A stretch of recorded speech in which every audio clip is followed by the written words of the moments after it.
2-1. You, Tom. Aunt Polly decides upon her duty. Tom practises music. The challenge. A private entrance. Tom? No answer. Tom! No answer. What's gone with that boy, I wonder? You, Tom! No answer. The old lady pulled her spectacles down and looked over them about the room. Then she put them up and looked out under them. She seldom or never looked through them for so small a thing as a boy. They were her state pair, the pride of her heart, and were built for style, not service. She could have seen through a pair of stove lids just as well. She looked perplexed for a moment, and then said, not fiercely, but still loud enough for the furniture to hear, Well, I lay if I get hold of you, I'll— She did not finish, for by this time she was bending down and punching under the bed with the broom, and so she needed breath to punctuate the punches with. She resurrected nothing but the cat. I never did see the beat of that boy. She went to the open door and stood in it and looked out among the tomato vines and jimpson weeds that constituted the garden. No Tom. So she lifted up her voice at an angle calculated for distance and shouted, You, Tom! There was a slight noise behind her, and she turned just in time to seize a small boy by the slack of his roundabout and arrest his flight. There! I might have thought of that closet. What you been doing in there? Nothing. Nothing. Look at your hands, and look at your mouth. What is that truck? I don't know, Aunt. Well, I know. It's jam, that's what it is. 40 times I've said if you didn't let that jam alone, I'd skin you. Hand me that switch. The switch hovered in the air. The peril was desperate. My, look behind you, Aunt.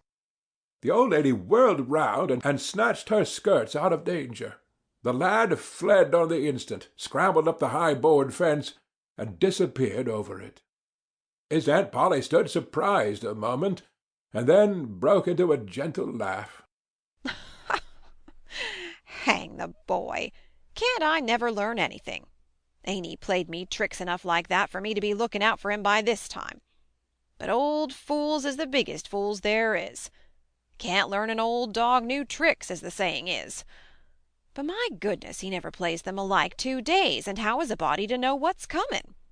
He 'pears to know just how long he can torment me before I get my dander up, and he knows if he can make me out to puff me off for a minute, or make me laugh, it's all down again, and I can't hit him a lick. I ain't doing my duty by that boy, and that's the Lord's truth, goodness knows. Spare the rod and spile the child, as the good book says. I'm a layin' up sin and sufferin' for us both, I know. He's full of the old scratch, but laws a me! He's my own dead sister's boy, poor thing, and I ain't got the heart to lash him somehow. Every time I let him off, my conscience does hurt me so, and every time I hit him my old heart most breaks. Well a well, man that is born of woman is of a few days and full of trouble, as the Scripture says, and I reckon it's so.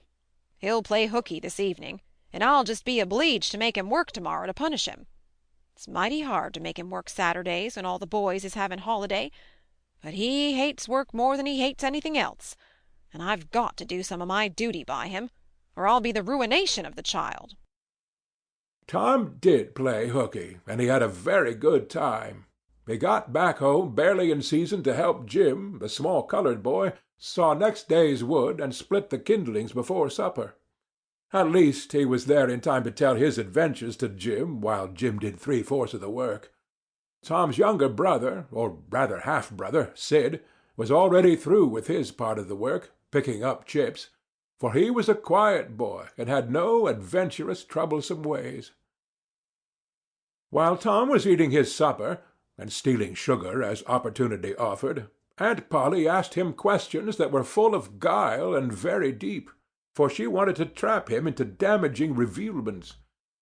Like many other simple-hearted souls, it was her pet vanity to believe she was endowed with a talent for dark and mysterious diplomacy, and she loved to contemplate her most transparent devices as marvels of low cunning. Said she, "Tom, it was middlin' warm in school, weren't it? Yes'm. Powerful warm, weren't it? Yes'm. Didn't you want to go in a-swimmin', Tom?" A bit of a scare shot through Tom, a touch of uncomfortable suspicion. He searched Aunt Polly's face, but it told him nothing. So he said, No'm. Well, not very much. The old lady reached out her hand and felt Tom's shirt, and said, "But you ain't too warm now, though." And it flattered her to reflect that she had discovered that the shirt was dry without anybody knowing that that was what she had in her mind. But in spite of her, Tom knew where the wind lay now. So he forestalled what might be the next move. Some of us pumped on our heads. Mine's damp yet, see? Aunt Polly was vexed to think she had overlooked that bit of circumstantial evidence and missed a trick. Then she had a new inspiration. "Tom, you didn't have to undo your shirt collar where I sewed it to pump on your head, did you? Unbutton your jacket."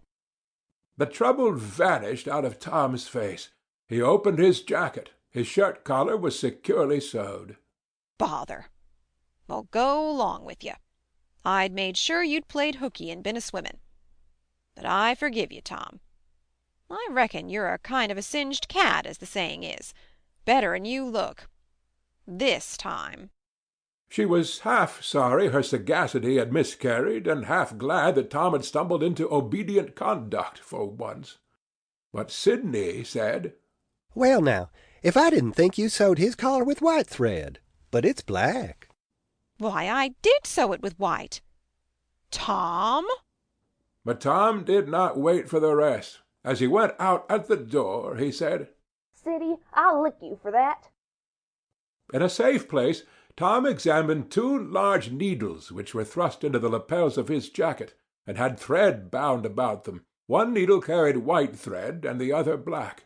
He said, She'd never noticed if it hadn't been for Sid. Confound it, sometimes she sews it with white and sometimes she sews it with black. I wish to Jiminy she'd stick to one or t'other. I can't keep the run of 'em. But I bet you I'll lamb Sid for that. I'll learn him. he was